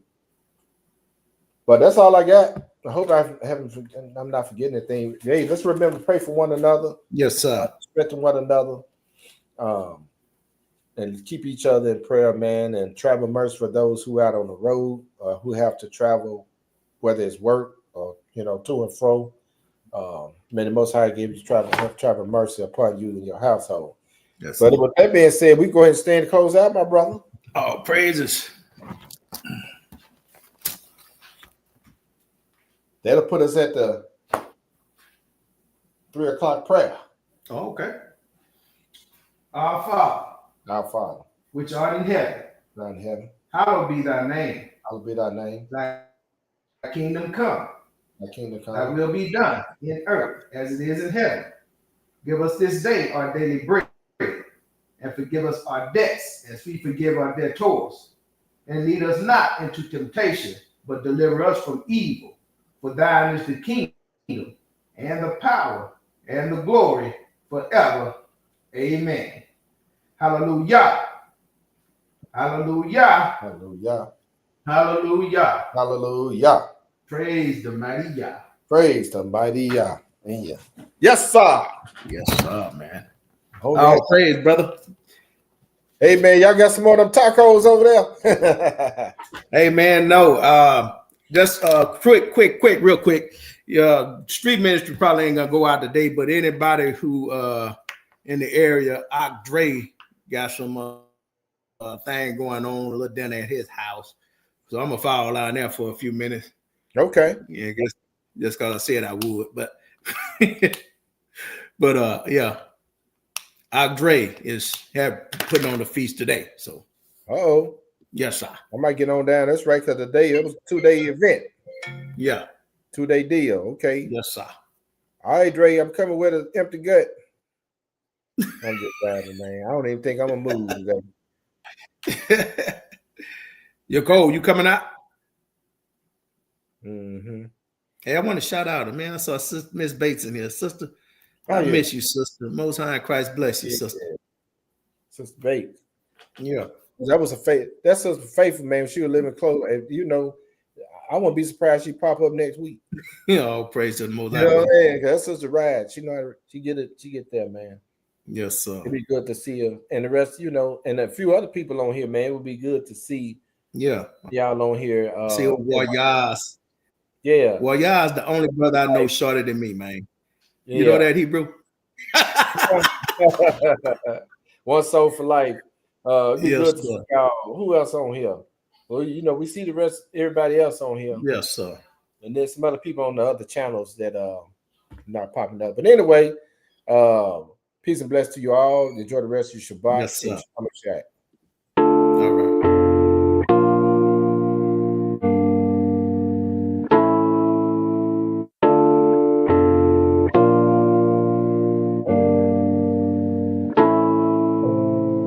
For ye are all the children of God, by the faith in Hamashiach Yahshua.